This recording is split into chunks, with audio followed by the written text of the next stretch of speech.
Google Chrome browser को open करंतु तापर एठार जो सर्च बार रही यार ऊपर क्लिक करिकी एठारे टाइप करंतु voters.eci.gov.in केवल एतिक मात्र टाइप करी सर्च करिया परे नेक्स्ट रे आपनकर एमती किछि पोर्टल टी ओपन हे जिवो।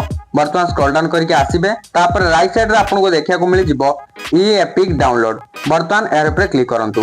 क्लिक कर सारिया परे एठी हमको लॉगिन करिया को पड़िबो। लॉगिन करिया पई रजिस्टर्ड मोबाइल नंबर किबा ईमेल आईडी किबा एपिक नंबर बा वोटर आईडी नंबर एठी एंटर करिया को पड़िबो। तापर पासवर्ड को एंटर करिया को पड़िबो।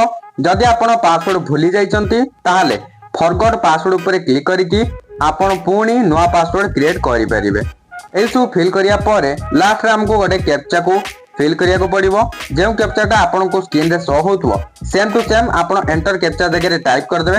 जदि आपण कैप्चाटी बुझी पार नांती ताहाले आपण ए जो स्पीकर आइकन देखुथिबे तार पे क्लिक करिवे। क्लिक कले ऑडियो भाबरे आपण को जहां भी किछि कैप्चा लिखा हितबो ऑटोमेटिक आपण को सुना जिवो जहां द्वारा आपण जानि परिबे कैप्चाटी कोन लिखा हिछि।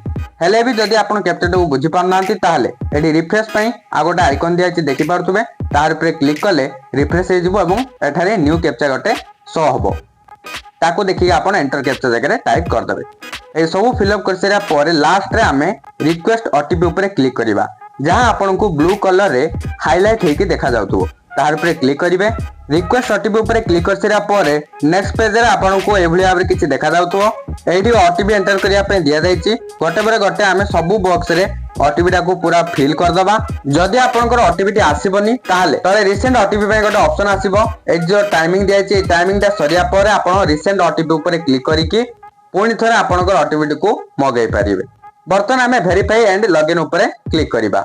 नेक्स्ट पेज रे आपनकर एभली भाबरे किछि ओपन हे जिवो। तापर पुणी आपण ई एपिक डाउनलोड ऊपर क्लिक करिवे। क्लिक करिकि एठा आपण एभली भाबरे किछि देखिया को पाइबे download electronic copy of EPIC card देखिया पाउते आई हैव एपिक नंबर। बर्तन एपिक ऊपर सिलेक्ट हे अछि थाउ एमती।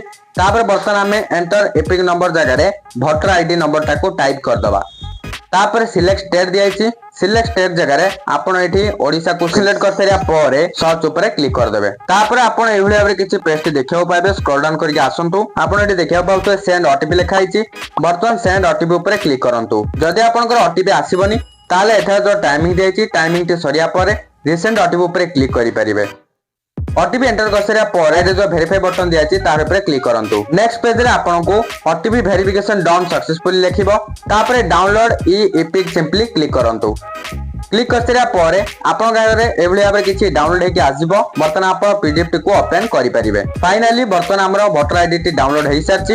एभली प्रक्रिया रे आपन निज मोबाइल रे भी वोटर आईडी डाउनलोड करि परिबे।